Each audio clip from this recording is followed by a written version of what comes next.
Some people say love. Yeah, they're right, too. It is love. Love of ML Solo Detroit. Cut him off. How is it? It's his road game. Nobody gets the goods like you. ML. Well, anybody can get the goods. The hard part's getting away. Plan a good enough getaway, you could steal Tiger Stadium. Tiger Stadium is gone. What did I tell you? You answer the rod, you're touching right in my face. It's gone. What are you doing? Come on. That is not paid for by them. That is paid for by the people of Detroit. You might be qualified, ML. I'm not qualified for this job. Let me tell you something. You want to go right now? Okay? You want to go right now, Albert? Hey kids, it's your old pal ML Elric. And yes, Tiger Stadium is gone, but we are back. Except for Sean, and we'll tell you about that in a few minutes. But we have a terrific show lined up for you today. We hope you had a great 4th of July. Last Saturday was my annual yard beer party. Derek Kever is not a guest this week because up until 8 o'clock, there was 0% chance of rain. That was in all the forecasts. And at 8:30, there not only was a rain, there was a biblical rain. And then somebody told me all the models say it's going to stop by 9:45. I said, I don't believe that shit. And 1 minute later, wishful thinking. It was 9:44. The rain stopped magically. So it was pretty incredible. We had a great turnout. A lot of friends there, some friends of the show, some people we know from here and there. A couple of probably just total derelicts snuck in on us. And then we went through, just yesterday, I returned 466 cans and bottles. So I guess... God, what a bunch of drunks. I guess people stuck out the rain after all. So it was big 4th of July weekend and holiday, but we are back, and it's great to be here. We are getting back into the summer with a special guest, the pride of Riverview, Mr. Derek St. Holmes got his first guitar on his 11th birthday, and he started a band that really should have been the name of this show, Organized Confusion. So I think we're gonna mesh very well with Derek. You know him from his solo work. You also know him from playing with Ted Nugent. And for those of us New Wave fans, he did a little collaboration with Benjamin Orr of the Cars. So we've got a lot to talk about, and it is all brought to you by David Hall and Hall Financial, Luke Nowacki at Pinnacle Wealth Strategies, and the Caju Cafe, the pride of the East Side, where you're going to see Derek playing on Thursday, if you can get in. It's a birthday party for Rodriguez, also known as Sugarman.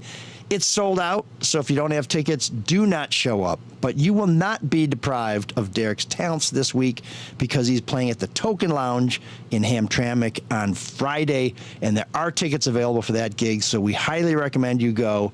And barring some sort of catastrophe or another flood, I plan to be there, so I think it's going to be a great show and a great opportunity for you to buy me a shot. God, it's all about keeping you. You're America's guest. I just need to be well hydrated and not With a from shot, huh? not from the skies, from something a little more terrestrial. So, Mark, how was your holiday? It was great. We should get to Derek. Oh, My holiday was fine. I went up north just like every other I Michigander. mean, I wasn't right? running a nursery here before the show, so I know it's all business. I know. now, My kids were here, so I was running a little late, but they're gone now. They're out of the way. No more distractions. A new episode of the Charlotte and Dad podcast to drop at some point in the future. Yeah. I don't want to say very soon. Yeah, I thought it was babysit your kids at work day. That's okay. We like to bring our kids to work. It's just... And then you scared the crap out of me because you came in the side door, and I'd gone outside, and then I came in, you're hiding in the corner, and you go, what's going on? I jumped. I'm probably the highest you've ever seen me jump. And it's very dark. If you're watching us on YouTube and Facebook, you can see we're not terribly well lit this week. It's kind of coming together at the last minute. And I'm wearing a black shirt, so I'm very, very stealthy. But we are. Oh, I think we have another special. Oh. Is that Lila? Yeah, hey, Lila's there we down go. here now. Okay. But Derek is our special guest, and Derek, don't mind the dog. Falling apart. She heard something about cat scratch fever, and she came running down here. But we told her it's just a song. So Derek, how are you? You're in Nashville, I understand. Actually, I just arrived in Nashville. Yeah, and I was starting to get bored. I was going to hang up. It's maybe we should have called it organized ennui, or organized tranquilizer. All right, something like that. So yes, in Nashville, getting ready to come up there. Shoot, I'm flying up there tomorrow. I'm excited. Coming back home. Do you live in Nashville now, or are you still based in Michigan? No, I live in Nashville, and but coming up there tomorrow to do 5 shows in 4 days. Damn, well, I know you you. shows in 4 days. What's the math on that? Let's see. Got a kids matinee? Yeah, well, no, I think it's that the Cashew is. I've got a gig in front of it, and then I got to run all the way across town and get over there and do the Rodriguez thing. And but I'm excited to. I'm going to see my old buddy Jim McCarty. That's going to be fun. And where is the gig during the day on Thursday, or earlier, I guess I should say? Go ahead. Oh, it's a military veterans benefit. Oh, okay. Yeah. Derek, do you ever say no? I mean that's a great event, but man, you're always doing shows with these people, those people here and there. Do you ever say no?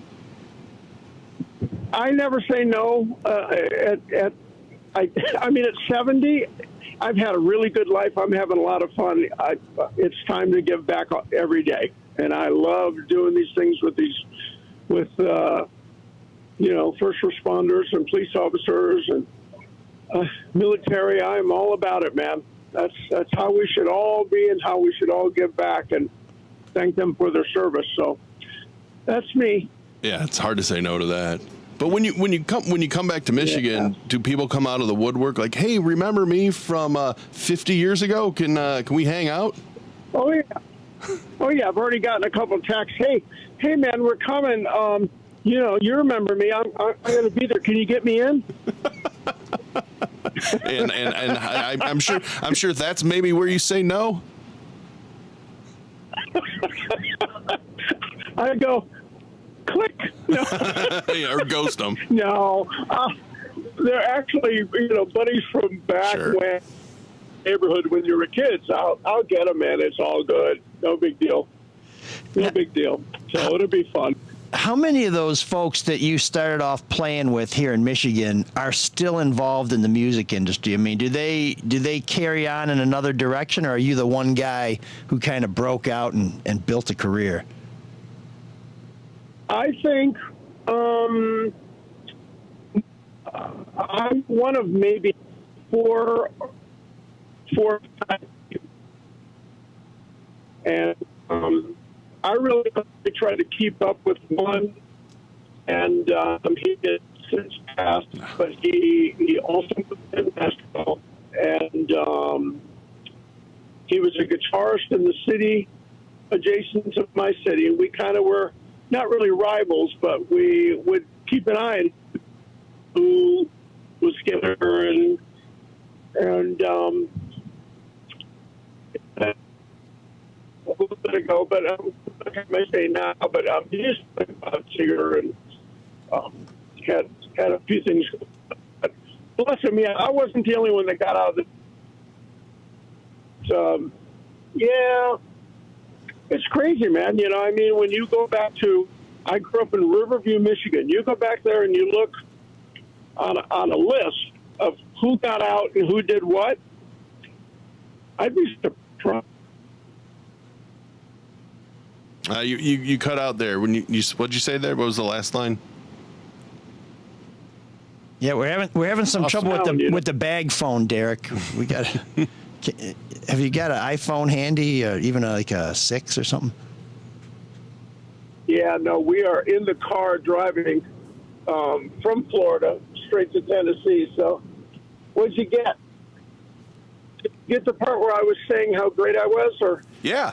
That's all you talk about. It's crazy. Well, right when we said, did anybody else make it out, your phone started to break up. So I don't know whether you're just jealous of those other guys or whether it's a cell phone connection. And I thought I heard you slip in there, Melvindale sucks somewhere. That may just be a rivalry thing. I don't know. People got out, but I mean, if you think of how many rock and roll singers came out of Detroit, out of Michigan and Detroit, there's probably, you count them on one hand, and I think I'm one of them. Well, I never think of Riverview as like a hotbed of entertainment or, like a rock and roll mecca. What was it about? I don't think it was a rock and roll mecca. No. But so who turned you on to performing? Yeah, it's like Hamtramck. That's not a rock and roll mecca either, but you want to get out. You want to keep moving. Yeah, but there's a lot of places to play in Hamtramck. I mean, for years, that was kind of the live music hotspot. It's cooled off a little bit, but Yeah. Token's still doing well. New Dodge Lounge, Smalls is a newer place. I don't know if you hit any of those spots, but you can still catch some live. And then Kelly's Bar, there's lots of places that have live music on a very small scale, but you went from kind of nowheresville to some pretty heavy hitting gigs, and at 70 you sound like you still got a lot of gas. I saw Ted Nugent play the national anthem for Donald Trump in Novi a couple weeks ago, and that guy he's timeless, man. I don't know if you got that kind of Motor City Madman energy, but sounds like you're going to need it with 5 gigs in 4 days. Yeah, no. That's funny. Somebody just sent me a list of his tours. He's playing every day. And I think, there's one thing we did learn in the Ted Nugent band, that you just keep going. You can play every day. Some bands they'll do one show and take 3 days off. And that's crazy. I mean, why not just keep hitting it and, get through the tour? But yeah, I'm a little bit more like Ted when it comes to all that stuff. But, I'm like Ted Nugent music without the politics. Yeah, I was reading, you've given interviews lately, and it's interesting because you said you think his politics, unfortunately, might tarnish his legacy. You don't think people can separate Ted's music from his politics? Because I love his music. I'm not locked up with him in politics. I would hope they could. There's been many instances where some people can't and some promoters can't. And, it's too bad. I mean, truly, we should have been in the Rock and Roll Hall of Fame. Oh, yeah. 15 years ago, 20 years ago. But they keep holding out. And it's funny because, I keep finding out people like Rick Emmett from Triumph and Slash and all these people say to me, man, Derek, we used to listen to you guys when we were in junior high, and that's why we play this way. That's why I sing this way. And I'm thinking, we changed rock and roll history. Mm-hmm. I mean, we should have been already in that bad boy. But I think because of the politics, they hold us out. But who knows? Maybe we'll win sooner or later. Well, with the politics, people know Ted, I think, as much for that now as anything else. And I think Kid Rock is starting to head down that road. But when you guys are on a bus and you're going from place to place, how many passionate political discussions broke out in between gigs? You mean recently or when we were coming up? No, just when you guys were, barnstorming. I mean, was politics part of it? It's just like, we don't talk about politics. We play the gig. We meet some chicks. We, go to the next spot. Yeah, we never talked about politics ever. And it's interesting because I went back, I think about a month ago, I went back and I put on the Double Gonzo record because everybody always goes, man, that's my favorite live album. That's my favorite live album. So I went back and I put it on and I just started listening to, the rhetoric and the crowd noise. And I'm thinking, if we just went back to doing that again, I think it'd be wild. But, times change, people change, they get older, things change. But I don't know. I just like the music. I am super proud of our Ted Nugent music, and I like to play it in the correct form that it was recorded.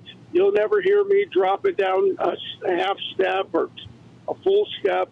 I can still sing all that stuff the same. Wow. I still get up there and I'm excited about playing it and like I'm 25 years old. It's crazy. And your voice holds up. I mean, that's the amazing. It's a lot different when you're singing as opposed to playing. Yeah. You know, I mean, look at McCartney. Yeah. McCartney keeps touring and touring. His voice is not what it used to be, and I don't know. It's just, it's a weird game to play because a guitarist can play every night almost, but vocally it's a lot harder too, I would think. Yeah, vocally you have to keep in shape. You just have to take care of yourself. People always go, "Man, Derek, do you do scales and stuff before you play? Do you work your?" I go, "No, I think about it, you know, and I'm constantly thinking pitch. I'm constantly thinking where, you know, what key the song was in, sing it exactly like the record, and that's kind of what I do before I step out there. But and again, every time I play one of those songs, it's like I'm 20 again, and I'm having just as much fun doing it right now as I did when we're out there as youngsters. Man, it jazzes me up. I love it.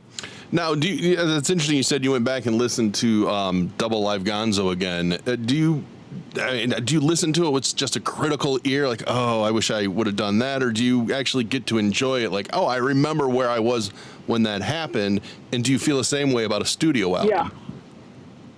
Yeah, no. I totally enjoyed it. I mean, and it's been, a complete revelation going back and listening to it all and just going, oh my gosh, no wonder we got so big so fast, because we were great. I mean, everything was cool on that. But, you know, we were also, a lot of it flying on the seat of our pants with energy flowing through our veins and energy coming back from the crowd. I mean, we were doing things that you might not humanly do without that kind of crowd response and energy coming back to you. You know, it's wild, man.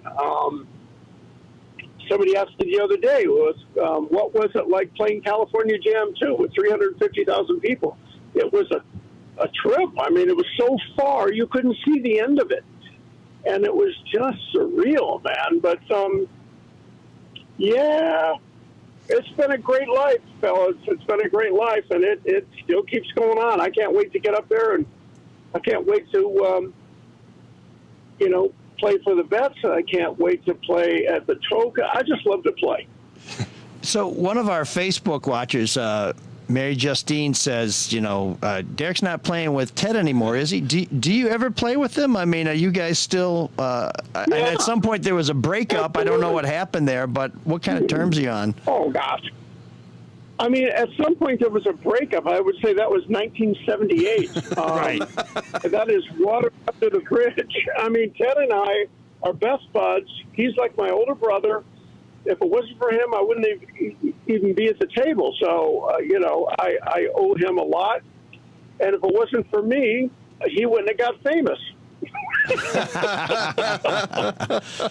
We'll have to remind him of that. But I'm just... No, we have a lot of fun together. I always tell everybody, and this is pretty much the truth, if you don't see me out there, it's strictly because Ted wanted to do a three-piece, and he wanted to take the money. He didn't want to share any money from the tour. It's usually about money. Do we love each other? Yes. Do we love to play with each other? Yes. Have we created some incredible music together? Yes. Do we play together sometimes? Yes. And when we do, the magic is still there. It's crazy good. It's been a couple months, but, a hurricane hit Fort Myers and tore up that whole side of Florida, and they put together a fundraiser. And I happened to be there. Ted happened to be there. He said, Derek, you got to get up, man. You got to get up with me. And I go, all right, I'll get up there. So we get up, and we do like 5 songs with a bass player and drummer from Nashville who had charts in front of him, who knew the songs Dead to Rights. We sounded freaking amazing. We sounded like we were 27 years old. It was crazy good. So we do it every once in a while. I know he's doing a farewell tour. I'm not sure. I'm booked so much now, I don't think I'm going to even get a chance to see him on any of that. But gosh, I wish him all the luck in the world, and I'm not sure why he wants to retire. That's crazy talk. Yeah, everybody who has a farewell tour. I mean, I went to the Who's farewell tour in 1982, and they were just here earlier this year. So I don't know about these things being really the last round. Do you think it's the first of 7 farewell tours? Yeah, well, yeah. Yeah. Yeah, or Elton John, who had an 8-year farewell tour. Yeah. I mean, if you judge it by Kiss reunion, farewell tours. Yeah, no, they can have guys just never stop. They can have a makeup farewell tour. They can have a no makeup farewell tour. You know, they got different incarnations. So I know, it's crazy. Over your career, you've played with a lot of different people. What were some of the funnest collaborations you did, and how did you find partners where you're like, you know, I think we got some rhythm. This could work out. Yeah, I don't know. You know, I have had a chance to play with people like Brad Whitford from Aerosmith, Michael Schenker from the Scorpions, Benjamin Orr from the Cars, and I know we talked about Benjamin Orr a little bit ago. What's interesting is that we thought, gosh, in 1999, we came up with an idea. Let's put together 4 or 5 singers, and each guy sing 4 or 5 of their hits, and call it a classic rock, you know, Voices of Classic Rock thing. So when we put it together, it was myself, Jeff Carlisi from 38 Special, Benjamin Orr from the Cars, Pat Travers from Pat Travers, and Liberty DeVito from Billy Joel. So we put this thing together, and nobody knows how to sell it. I mean, the band was incredible. We do have video of it. We do have live recordings, but nobody knew how to sell it. So we were kind of ahead of our time a little bit on that. But I will say this, getting a chance to work with Benjamin Orr was so special because Benjamin was such a nice person, and what an incredible musician, what an incredible singer. The minute he opened up his mouth and started singing, I would almost stop playing on stage and stand and stare at him. I couldn't believe I was standing next to him. And I remember calling him. Everybody said, well, who are we going to get to play bass in this band? And somebody said, what about Benjamin Orr? And I said, wow, yeah, he'd be great. And they go, well, you call him. I go, me? I don't even know him. So, yeah, but you call him. So I got the number. I call him up, dead cold. He answers the phone. I go, I said, Ben, this is Derek St. Holmes from Ted Nugent. And he just starts laughing. And he's laughing. And I'm starting to scratch my head, go, well, is he laughing for what reason? I'm not sure. And I said, Ben, what exactly is so funny? He goes, I can't believe Derek St. Holmes from Ted Nugent is calling me.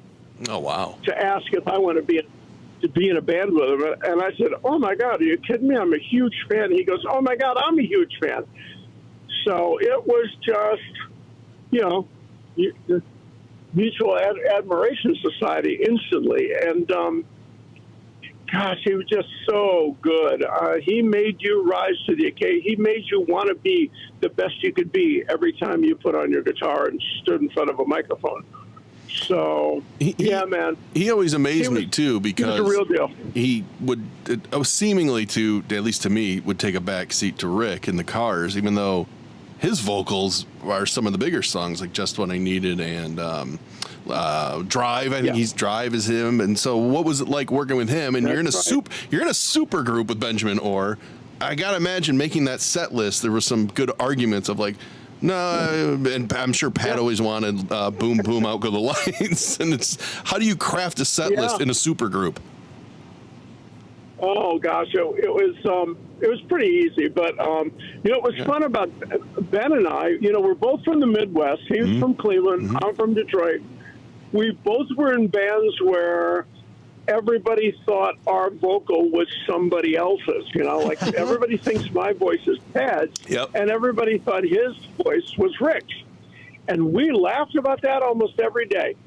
And he said, I do know what that felt like, Derek. I know what that's like. And I said, me too, Ben. It's just crazy, you know, I mean, but you stand there and you stand on stage, you open up your mouth, all of a sudden everybody starts looking at you and going, holy crap, I didn't know it was him. I remember we did Madison Square Gardens And it's the first time we headlined it. And we walk out there, we start playing just what the doctor ordered. All the lights are on Ted. All of a sudden, the vocal comes up. I step up to the mic, one spotlight on me, and all 7 of the other ones on Ted. And I start singing.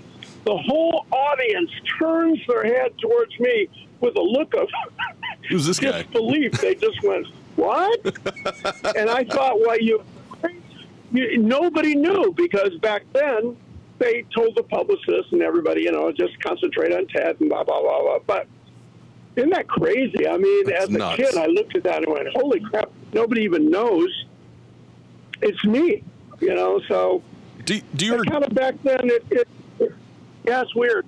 I was gonna say, Weird. do you regret that, or it worked, so yeah, it is what it is. Oh, I don't, it is what it is, right? Yeah. It is what it is. And I think I regretted it maybe back then, that moment that it happened, thinking I went through all this work in the studio to record all these songs and sing them the best I could possibly sing them, and try to be one of the coolest people coming out of Michigan ever in the world, to hold up the Michigan flag and go, hey, we rock this world. And nobody knew it was me. So that was a little disheartening, just a little bit. But then once, you get past that, and you just know that the music is, even to this day, when I play those songs, or I play Cat Scratch, which he sings, but I sang it in the studio one time, and I could have sang it, but he wanted to. So, but Stranglehold, Cat Scratch, Hey Baby, all these songs, when you play them and you see these people get joy, and they go right back to where they were when that song came out, that's the payoff right there, man. I mean, when people come up to me and go, oh, man, Dare, when that song started, oh, my God, it was incredible. You took me right back. That's the line I've been hearing a lot over the last year. You took me right back. I think going back is okay.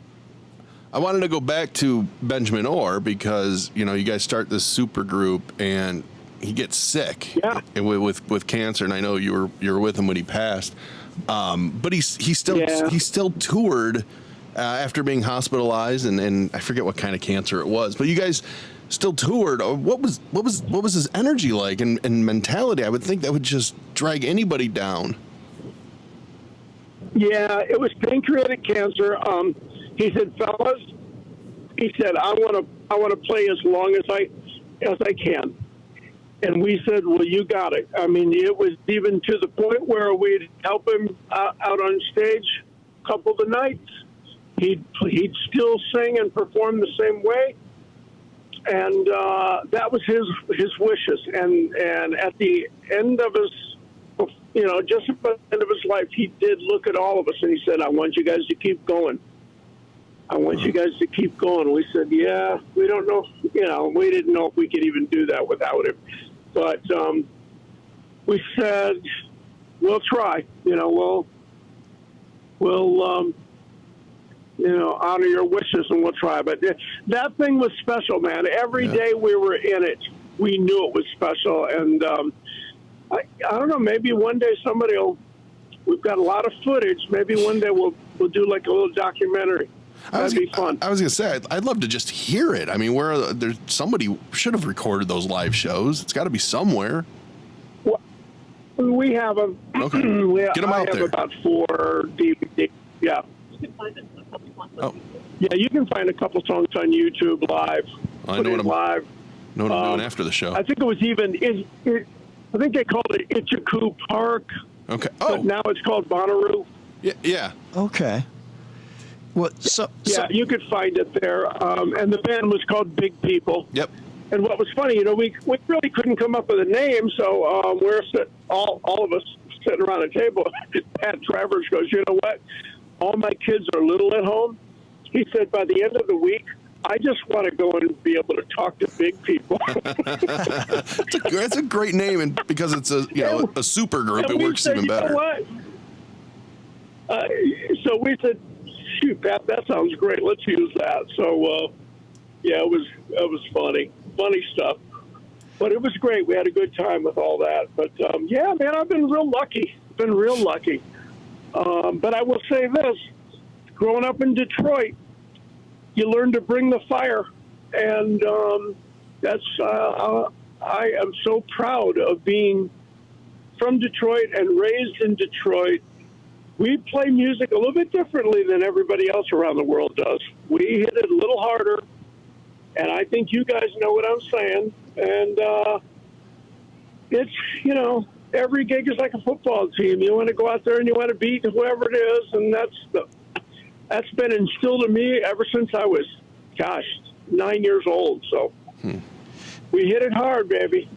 Derek, are any of the places that you played coming up still around? Besides Pine Knob. Not a whole lot of them. I can't think of one. Okay. Well, Riverview High School. I mean, I'm sure you played a dance there. I think Riverview High School is probably still there, but as the Ted Nugent fans, no, we didn't play there. Well, I don't know. I was talking to somebody. Probably. Just recently, somebody was telling me being in a band must be the best thing in the world because these guys, even the super successful ones who have all the money and can do anything they would ever want to do, still just want to be in a band. What's it like to be up there, and what is it? I presume you're not doing this because you got to keep the lights on. Yeah, I would. I do it because my wife makes me. No, don't we all? Yeah, we all have big lights that we want to keep on, but no, I don't know. I just I don't know, man. I just love it. I just love it. Was it cool to be in a rock band? Yes. Is it everything you think it was? Yes. Sometimes you even stand on stage and you look out into the crowd and it is so unreal. It's hard to explain it, but yeah, is it a high? Absolutely, it's a high. It's one of the biggest highs. And once you get used to, playing all these stadiums, you get a high off that. And some artists are good to go back to their roots. Some are not. I love to go back to my roots. I mean, I used to play, excuse me, I used to play this little place called the Painted Pony, and it was just a little dive bar out on Telegraph. And would I like to go back there and play it again? Sure. I love that closeness. And that's one thing I really love about the Token, man. People are right up next to you, and it's very much like it was when we started. And I love all that. Some people say, "Oh, I love to do theaters." Well, I love to do theaters too, but theaters are don't sell out a stadium anymore, and that's okay. But you can always go back to the club level and stand in front of those people and rock them just like you did coming up. But where are you two guys originally from in Michigan? Ann Arbor. I grew up in Grosse Pointe Park. Okay. And the Painted Pony is now Mr. Miguel's Mexican food. So if you want to go back and play, I'm sure they'll have you. Yeah. I'm looking at it right now down in Telegraph in Brownstown. Now they're painting the porcelain. Oh, God. Jeez. Funny. Well, so you guys know what I mean. I mean, you guys are Michigan. You guys get it. Oh yeah. It's fun. It's fun to bump. It's fun to bump into Alice Cooper every once in a while because Alice is a Detroit boy, man. He hasn't aged a day. He is senior. Oh, he's. I just did a fundraiser for St. Jude's with him, and have done for the last 3 years. He's incredible, and when it's just you and him, just one-on-one, he's awesome. I mean, he's just a normal guy. Super it's nice. So cool, and he's super nice. So nice. Funny. But That's what they say about us Michiganders. We're just good, nice people. Yeah, I was driving up north a couple weeks ago, and he does a radio show. Yeah. And when you listen to him, he's just like any other goofball you'd hear on some low-watt radio station setting up songs. I mean, it's like, this is Alice Cooper doesn't have something better to do than this. I know he loves golf, and it's like he just Loves it, man. He loves the music. He loves I know, he talking just about loves it. He it. loves hearing it. I mean, that's really that's special. And I wonder if you weren't doing this, Derek, what would you have done for your career? For my career. Huh. I mean, how would you have That is a kept the good lights question.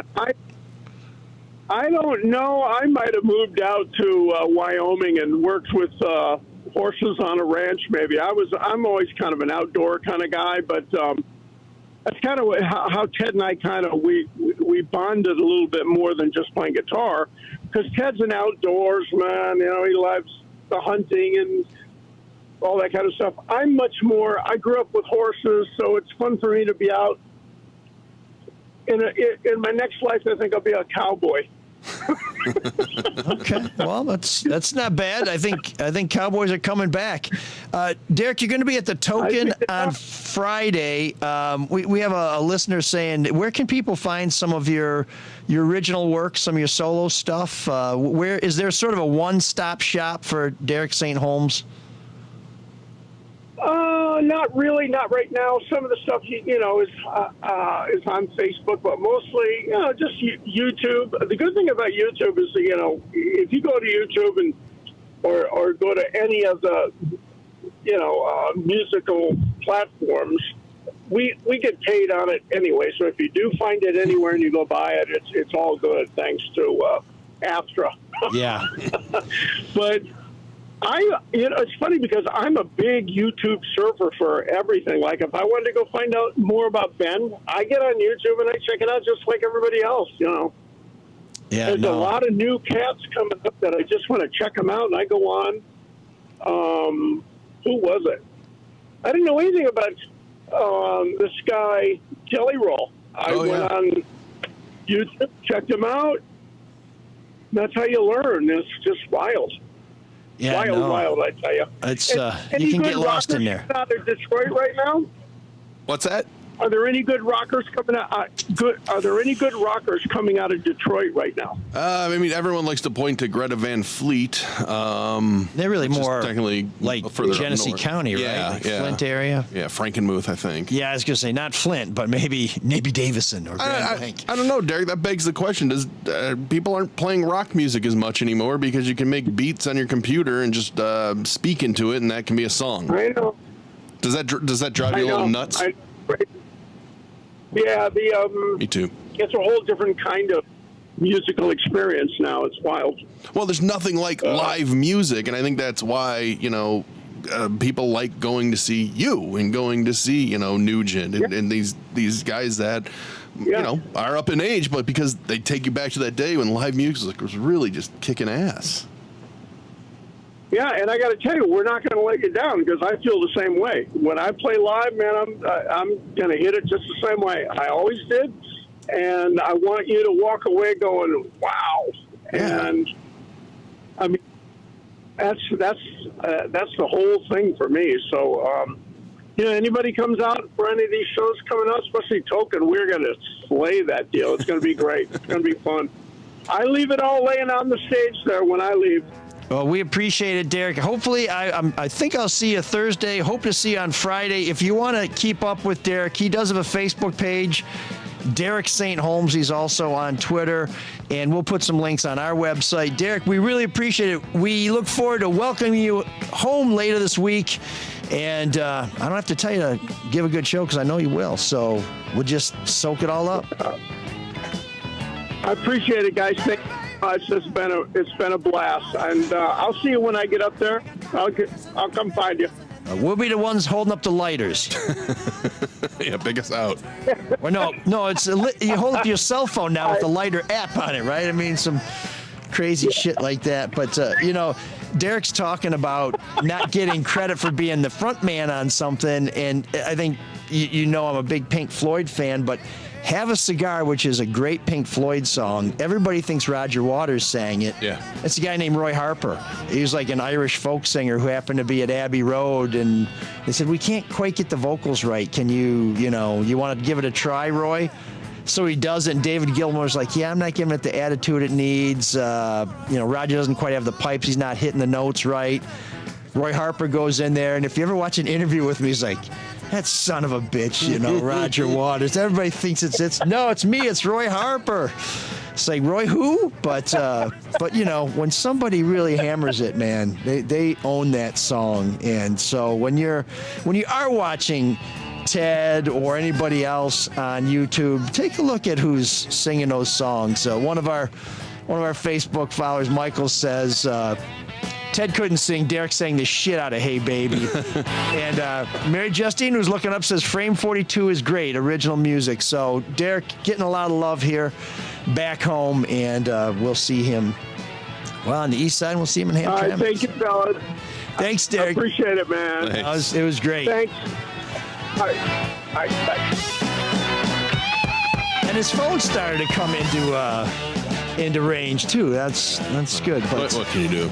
But yeah, no, I think I'm going to try and make that Friday show at the Token. I don't know if I have been to the Token. It's been far too long. Oh God, it's been forever since I've been to the Token Lounge. I think Mr. Methane was the last time I was at the Token Lounge when he performed then. Hopefully they've got ventilation systems since. That's really kind of crazy what he said about Nugent, right? And this idea that his politics are hurting his legacy, which, musicians can almost get away with anything. And the first person I think people would think of is Michael Jackson, right? I mean, he's a pedophile. Yeah. Did that ruin his musical legacy? James Brown, has that ruined the stuff he's done? Has that ruined his musical legacy? Is it simply because it's politics and we're in the here and now? I think that's a little ridiculous. James Brown might not have gotten away with as much today as he did 20, 30 years ago. I mean, sure. R. Kelly, how about R. Kelly? I mean, people still love his music. But he got away with that for 20 years. There was a reporter in Chicago, I think at the Sun-Times, maybe Jim DeRogatis, mm-hmm. Who broke that story and almost got run out of town because R. Kelly was a local guy. And I think the only time he left Chicago was to marry a 15-year-old Detroit girl. So, a real champion. But people went after him. They went after him because you're going after an icon. They went after him because you're a white guy going after a black guy. He took all kinds of flack. And R. Kelly kept the wolves at bay for about 20 years, but finally it came. So I do think things have changed. I know, but Ted just has an opinion. It's just one that doesn't seem to fit with the Rock and Roll Hall of Fame. Yeah, well, so get the bell ready. When my agent was shopping around my Kwame Kilpatrick book proposal, one of the things we did was we put in a list of people who I knew who might be interested in talking about the book if we sold it. Different people in the media, and obviously I worked for Fox 2 at the time, so there were a lot of Fox connections. And he's like, can we take some of those off? I'm like, top-rated cable network. Why wouldn't we want to suggest that we might be able to talk about this book on Fox? And he said, because the publishing industry is very liberal, and when they see a lot of Fox things on there, they're going to say, ugh. And there are a lot of editors out there who would rather publish books that they agree with and that they like, as opposed to books that might necessarily sell really well. And I think when you get into entertainment, you do run into a lot of stuff where people's own personal views color their judgment. That's ridiculous. That's just wrong. Yeah, and think about who are some of the really big conservative actors out there, like James Woods, Kevin Costner. Yeah, and James Woods is taking a ton of shit for it now. He gets a little crazy, but I think Kevin Costner on a regular basis will get in front of issues, but he's not. They keep it low key. I think the conservatives know that if you get your politics too far in front of you, the gigs may not come as steady as you would. That's the reality. It's just wrong, though. I mean, the music's the music. Yeah, I agree. Well, and of course, you guys talk about this on Drew and Mike all the time, and I agree with it 100%. It is not the Rock and Roll Hall of Fame. It is the Pop Music Hall of Fame. But yeah, you're putting people in there because of their music. Dolly Parton is not getting into the Rock and Roll Hall of Fame because she has a program that gives free books to kindergartners. She's getting in there because she is one of the iconic hit makers of country music and pop and crossover and, you know, a little bit of acting and everything. It's just, you know, yeah, to me, I don't mind Pete Rose being kept out of the Hall of Fame because he's an asshole. It's really because he's an asshole who gambled on baseball is why he's being kept out. But yeah, however he votes. He should be in the Hall of Fame, though. Come on. Anybody. Hey, you're right. He's an asshole. Anybody who saw his jockey underwear commercials in the 70s, that's enough to keep him out of the Hall of Fame. Well, once again, Michael Jackson is in the Rock and Roll Hall of Fame, so. Yeah. No, he's. They just don't let him hang out in the crying room. Or they play the crying game. Let's talk a little bit about some people who have made all this possible. Why don't we start with David Hall, who interest rates kind of getting funky, but maybe they're going down, maybe they're coming up. I don't know what's going to happen. Almost nobody does.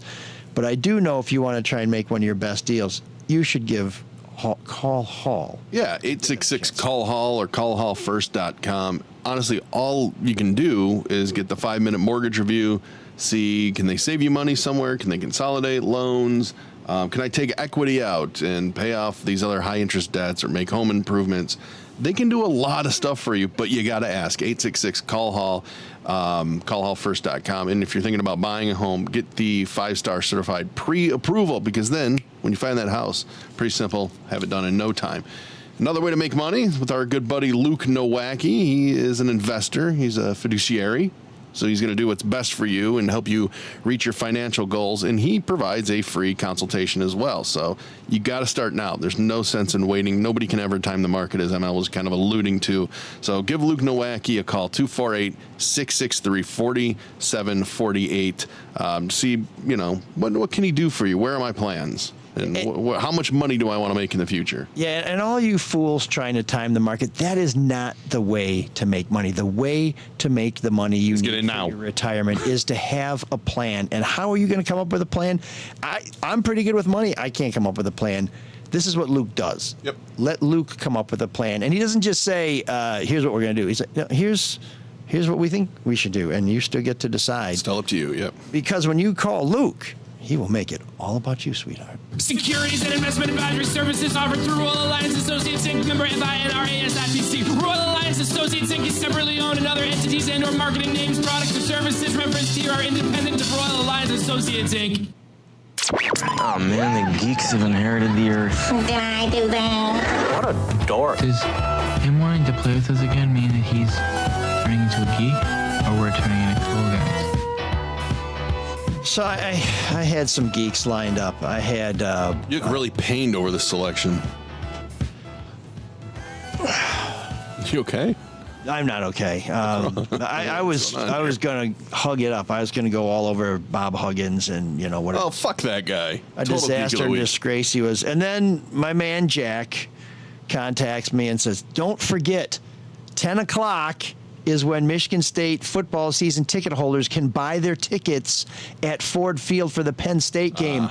Yesterday, I got a pre-sale code. I was like, okay, great. I said, well, okay, it's a pre-sale code, but they go on sale tomorrow, so can I buy them today with the code? They say, no, the pre-sale is so you can register for the sale. I said, well, that doesn't really make it a pre-sale. I said, okay, I don't know. We didn't really come up with this terminology. I said, okay, that's fine. We're going to get the lingo straight. And I said, but here's the thing. It says it's Ticketmaster, and Ticketmaster is some of the worst vultures in the world. Mm-hmm. Am I going to pay a lot of juice on these tickets? They said, no, it's going to be nominal, you know, like $5 like you'd normally pay for us. I said, great. So even then I kind of gap. I'm trying to get ready for the show, get over here. My man says, don't forget about the pre-sale. I'm like, great. So I log on. I go through it all. It's like, you know, tickets are being snatched out of the basket as I put them in. So finally I get my tickets. And I punch through, and you're on the 7-minute countdown. I'm okay. So I go to Rakuten because I want to get my 3% back. But anyways, I give up on that, and I just hit it. I hit it. The tickets, 6 tickets, because I have 6 tickets, okay. $50 each. Oh, $300. All right. What are the fees? With $5 juice, right? Or maybe even $5 each, which would still be obnoxious, but not... $398. I paid a 25% premium to purchase tickets to a game for which I'd already purchased tickets to go see a game where I don't want to go see a game. Wait. Yeah. What do you mean you already bought tickets with your season tickets? Yeah, they come with my season tickets after I bought You these don't get tickets. that refunded? Yeah, or they don't even apply that? I did, okay. but then they didn't just flip them in and say, well, we got you 6 tickets in Ford Well, that's Field. what they should do. That's the obvious They thing, should've- right? No. I got to go buy them. And I got to go through this portal. And I got to be on my toes. Now, I think my tickets are going to be better tickets than the ones I normally have. But I'm paying a premium. I already pay a little extra for, to have your tickets printed and sent to you. Oh, yeah. Well, now I'm paying 25% not to have my tickets printed and sent to me because all You got to get them digitally. yeah, all Ticketmaster does is sends you a mobile ticket. So I'm jammed because I lose a chance to party in East Lansing. I'm screwed because, being a bit of a entrepreneurial cat, I can't sell parking at my beautiful Oh, that's right. Yeah, spots yeah. before the game, and people will want to go see Penn State because the Nittany Lions travel very well. And now, listen. Michigan State Athletics has got to stop screwing us. And now they're partnering with Ticketmaster? That's like saying... Don't they use Ticketmaster? No, you go through... I guess they do it all through their own athletic department. Yeah. So this is where I could easily say, so Michigan State Athletics and Ticketmaster, you are Geeky Week. But I should also tell you that the Free Press won our FOIA lawsuit, Freedom of Information, against Michigan State for refusing to provide Mel Tucker's contract. And so I think that's known and that's reported. But here's what people don't know, that we were awarded legal fees somewhere in the $70,000 to $80,000 range. So great job, folks. Way to go letting the Big Ten steamroll you into that. I'm glad we're going to have a premier game, and Friday night before Thanksgiving is great. But now I'm paying a huge vig to get tickets that I already had. Not to mention all the hoops you have to jump through with pre-sale and... Yeah, and if I spaced out and I can't, wherever I am, maybe I got Derek St. Holmes' phone, and so I can't get a connection to buy my tickets, then I'm going to be, so as much as it pains me to say it. Oh, no, say it. Say it loud and proud. Michigan State Spartans, you and Jim Harbaugh are my geeks of the week. What did Harbs do? He didn't do anything. Just being is enough. God, he's really under your skin. He's in my head, rent free. It's in your ass rent free. Thank God for that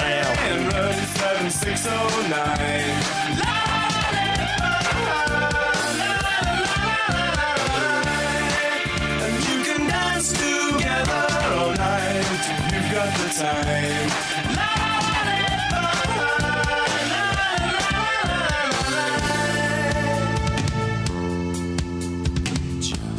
You heard a lot about Benjamin Orr in our conversation with Derek St. James. What a weird connection from Ted Nugent to the Cars. I just don't... Yeah. Well, he's played with everybody. We didn't even mention Whitfield St. Holmes.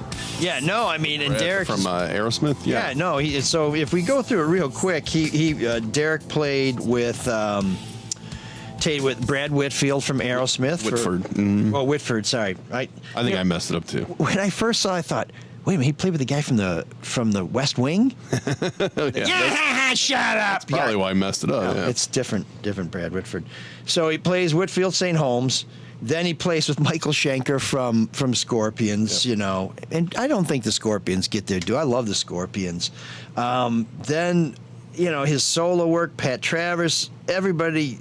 I mean, it's a pretty impressive career. Well, I would love to play some Benjamin Orr Cars for you today, but Sean, it's one of the few new wave acts that Sean likes, and Sean cannot be with us today because he had to make an appointment before he flies out to Vegas to watch the Pistons Summer League.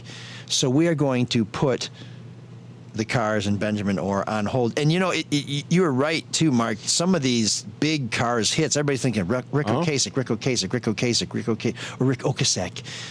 And Benjamin Orr. And I think I think a lot of it has to do with his look and MTV, I think. Right, and the videos. But I think the other thing And is Ted's had to do with him being on every single album cover. Oh, yeah. Well, I mean, he's, talk about a dynamic guy, I'm sure there's rarely a photo of Ted Nugent taken in repose. So they're just like, okay, this is the guy.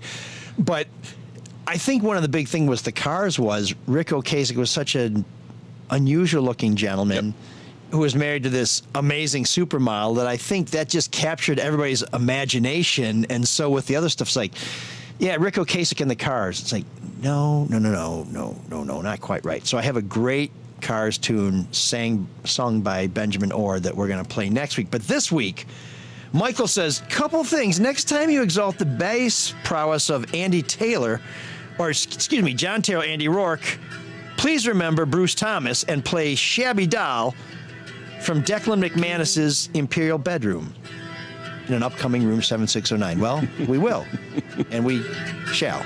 And so here it is, Shabby Doll. Give it